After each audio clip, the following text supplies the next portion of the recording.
Assalamualaikum warahmatullahi wabarakatuh.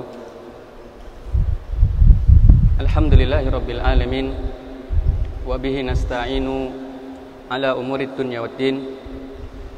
Wassalatu wassalamu ala asyrafil anbiya'i wal mursalin wa ala alihi wa ashabihi wa man tabi'ahum bi ihsanin ila yaumiddin, amma ba'd. Fa ayyuhal asatidzah wal muwaddafin wa talaba ahibbati fillah hafizakumullah.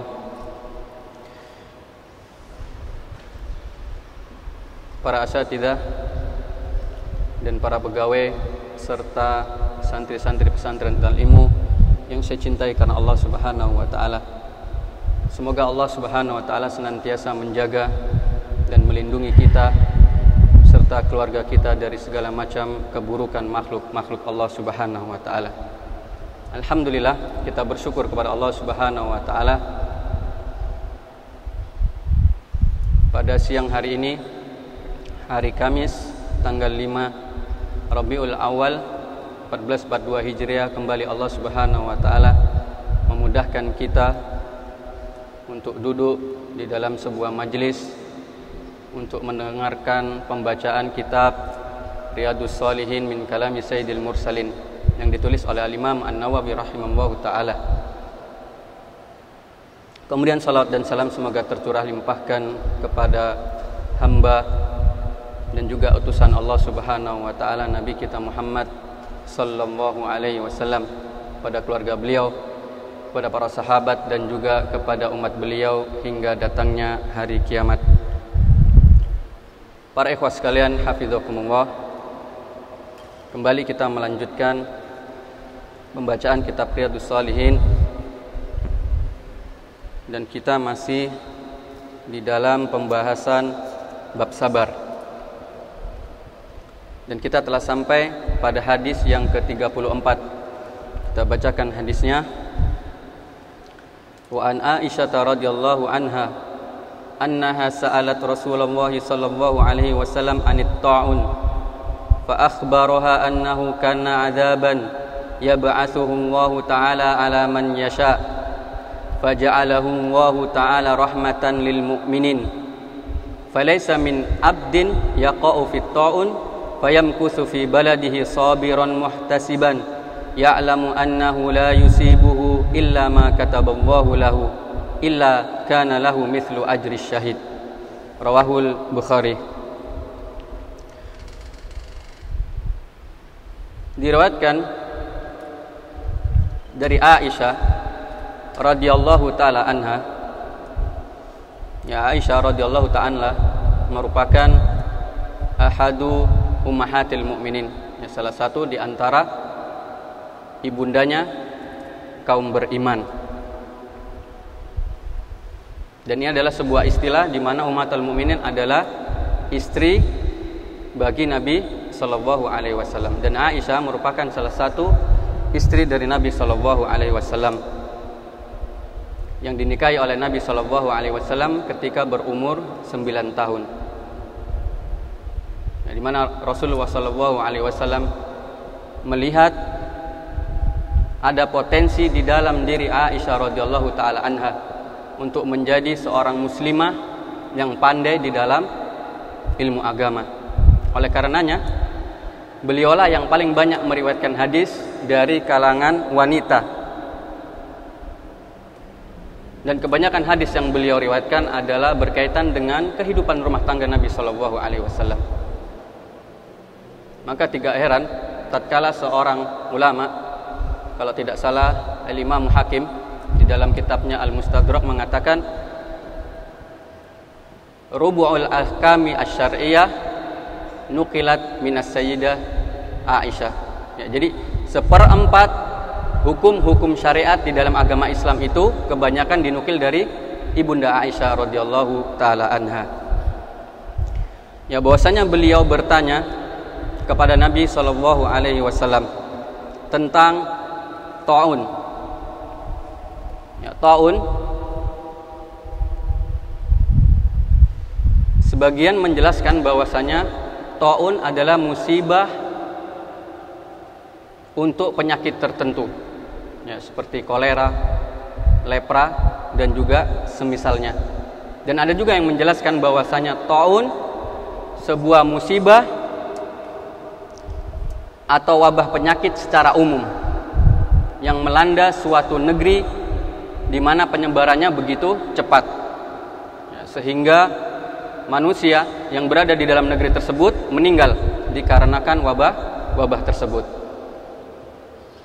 Berdasarkan definisi ini, maka yang kita alami atau bahkan seluruh dunia yang sedang dialami, termasuk negara kita Indonesia, itu mengalami wabah taun, yaitu pandemi COVID-19, di mana penyebarannya begitu cepat dan banyak korban daripada pandemi ini. Dan wabah taun, bercerita tentang wabah taun, pernah terjadi pada masa kekhilafahan sahabat Umar bin Khattab. Ketika itu wabah taun melanda negeri Syam, yang ketika itu di bawah kepimpinan salah seorang sahabat yang dijamin masuk surga, yaitu Abu Ubaidah ibnul Jarrah. Ketika itu khilafah, yaitu Umar bin Khattab, ingin berkunjung ke negeri Syam. Ketika beliau berada di perbatasan, maka ada sebagian golongan kaum muslimin yang mendatangi beliau dan mengabarkan bahwasanya negeri yang akan dituju oleh khilafah waktu itu atau khalifah waktu itu, yaitu Umar bin Khattab, sedang dilanda ta'un. Kemudian Umar bin Khattab berhenti. Kemudian beliau memanggil sahabat-sahabat Nabi dari kaum Ansor untuk bermusyawarah. Ketika dipanggil, maka sebagian mereka mengatakan lanjutkan, sebagian mereka mengatakan tidak boleh. Kemudian Umar bin Khattab kurang merasa puas dengan jawaban sahabat-sahabat dari kaum Ansor. Kemudian mereka memanggil kembali sahabat-sahabat dari kaum Muhajirin. Ketika dipanggil dan diajak musyawarah, sama, jawaban yang diberikan sama seperti jawaban oleh kaum Ansor. Kemudian sahabat Umar bin Khattab kembali memanggil pembesar-pembesar Quraisy yang mereka masuk Islam ketika Fathu Mekah. Kemudian disitulah mereka memberikan alasan atau memberikan usulan agar Khalifah Umar bin Khattab kembali tidak melanjutkan perjalanannya. Kemudian datanglah sahabat Abdurrahman ibn Auf, yang beliau ketika itu tidak ikut karena ada kebutuhan atau keperluan yang beliau lakukan. Kemudian beliau mengatakan kepada Amir dan juga orang-orang yang datang ketika itu, "Wahai Amir, aku memiliki sesuatu yang aku dengar dari Nabi Shallallahu Alaihi Wasallam, bahwasanya apabila kalian mendengar suatu wabah taun, maka janganlah kalian memasukinya. Dan apabila kalian berada di dalamnya, maka kalian jangan keluar." Maka seketika itu Khalifah Umar bin Khattab bersyukur, memuji Allah Subhanahu wa taala. Alhamdulillah bahwasanya beliau mendapatkan jalan keluar. Kemudian beliau kembali, dan itu adalah kisah yang menyedihkan buat beliau. Kenapa? Karena berpisah dengan sahabat karibnya, yaitu Abu Ubaidah ibnul Jarrah. Karena Abu Ubaidah tetap dia tinggal di negeri Syam yang terkena wabah taun. Fa akhbara, kemudian Nabi sallallahu alaihi wasallam mengabarkan kepada Aisyah radhiyallahu anha, bahwasanya taun itu adalah azab yang Allah kirim kepada orang-orang yang Allah kehendaki. Dan juga Allah jadikan wabah itu rahmat bagi orang-orang yang beriman.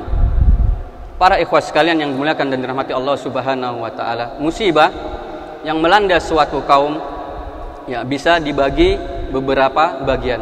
Terkadang musibah itu menjadi azab bagi suatu kaum yang mereka melakukan kemaksiatan, yang mereka melakukan dosa kepada Allah Subhanahu wa taala dan mereka tidak kembali kepada Allah Subhanahu wa taala.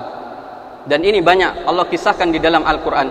Saya beri contoh satu adalah kisah kaum Ad.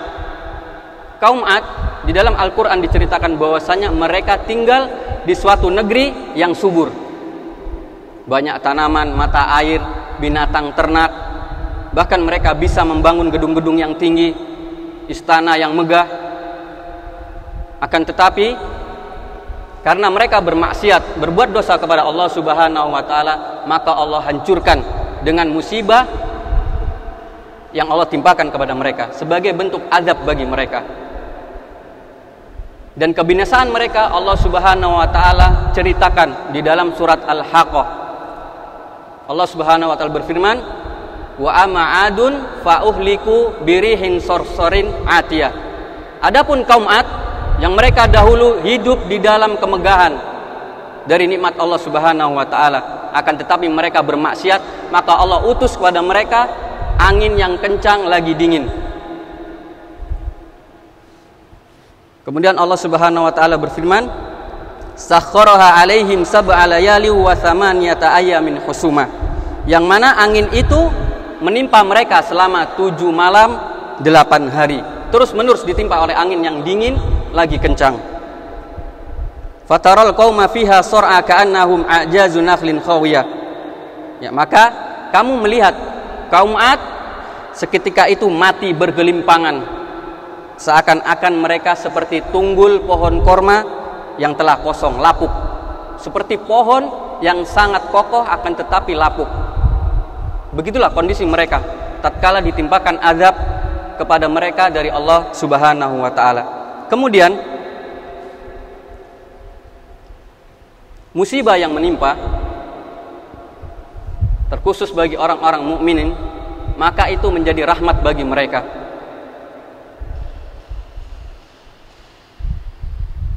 Musibah yang menimpa orang-orang beriman adalah rahmat sebagai ujian bagi mereka untuk mengangkat derajat mereka, kedudukan mereka di dunia maupun di akhirat, dan untuk mendapatkan pahala yang sangat besar dari Allah Subhanahu wa taala. Sebagaimana sabda Nabi sallallahu alaihi wasallam, "Asyaddun nasi bala'un al-anbiya, tsumma al-amsal fal amsal." Manusia yang paling berat cobaannya, ujiannya adalah para nabi. Kemudian orang-orang yang semisal dengan mereka dan orang-orang yang semisal dengan mereka. Maka musibah yang menimpa orang-orang beriman adalah ujian untuk mengangkat derajat mereka dan untuk mendapatkan pahala yang besar. Demikian juga musibah yang menimpa kaum mukminin adalah sebagai penghapus dosa dari Allah Subhanahu wa taala, rahmat dari Allah Subhanahu wa taala untuk menghapus dosa-dosa mereka. Hal ini sebagaimana sabda Nabi sallallahu alaihi wasallam, "Ma yusibul muslima min nasabin wala wasabin wala hammin wala huznin wala adan wala ghamin hatta syaukati yushakuha illa kafarallahu biha min khotoyah." Tidaklah seorang muslim tertimpa suatu kelelahan atau penyakit atau kekhawatiran atau kesedihan atau gangguan, bahkan duri yang melukai dirinya. Ya, bahkan duri yang kecil pun seandainya yang melukai diri kita, maka Allah akan menghapus kesalahan-kesalahannya dengan musibah tersebut. Jadi musibah terkadang bisa menjadi adab dan juga menjadi rahmat bagi orang-orang yang beriman. Kemudian falaisa min abdin yaqau fi ta'un fayamkusu fi baladi sabiran mutasibin. Dan tidaklah seorang hamba yang dia itu tertimpa ta'un, kemudian dia tetap tinggal di negeri tersebut dalam keadaan sabar dan mengharap pahala dari Allah Subhanahu wa taala, dan dia mengetahui bahwasanya yang menimpa dirinya itu adalah sesuatu yang telah ditetapkan oleh Allah Subhanahu wa taala, kecuali baginya ada pahala seperti pahala orang yang mati syahid di jalan Allah Subhanahu wa taala. Inilah inti pendalilan dari bab sabar, yang mana ketika seseorang mendapatkan musibah di dalam negerinya dengan wabah atau penyakit, yang menimpa dirinya, kemudian dia bersabar dan dia mengharapkan pahala dari Allah Subhanahu wa taala atas apa yang menimpa dirinya, maka baginya seperti pahala orang-orang yang mati syahid. Baik para ikhwah sekalian yang dimuliakan dan dirahmati Allah Subhanahu wa taala, ada beberapa faedah yang bisa diambil dari hadis ini. Yang pertama, bahwasanya betapa mulia kedudukan orang-orang yang beriman. Kenapa? Karena musibah yang menimpa dirinya itu adalah rahmat dari Allah Subhanahu wa taala. Bisa jadi musibah yang menimpa dirinya itu sebagai pengangkat derajatnya atau kedudukannya di dunia maupun di akhirat. Dan juga musibah tersebut bisa sebagai penghapus dosa yang telah dia lakukan. Kemudian yang berikutnya, bahwasanya ada faedah seseorang tatkala ditimpa musibah di dalam suatu negeri yang mengenai dirinya, maka hendaknya dia tetap tinggal di dalam negeri tersebut dan dia bersabar kepada Allah Subhanahu wa taala dan mengharap atas musibah yang menimpa dirinya. Karena tatkala dia melakukan itu, maka dia akan mendapatkan ganjaran seperti ganjaran orang yang mati syahid. Dan hendaklah dia tidak keluar dari negerinya tersebut. Kenapa? Karena kalau seandainya dia keluar, dia akan membawa wabah atau penyakit tersebut, sehingga dia akan memberikan dampak yang buruk. Dia akan memudaratkan orang lain. Dan ini dilarang di dalam agama. Sebagaimana sabda Nabi SAW, la dharara wala dirar. Ya, tidak boleh melakukan kemudaratan dan juga memberikan kemudaratan. Ya, hada ma aqulu lakum wa sallallahu ala nabina Muhammadin wa ala alihi washabihi wasallam walhamdulillahi rabbil alamin. Kita tutup dengan doa kafaratul majlis. Subhanaka wa bihamdika asyhadu alla ilaha illa anta wa astaghfiruka wa atubu ilaik. Wassalamu alaikum warahmatullahi wabarakatuh.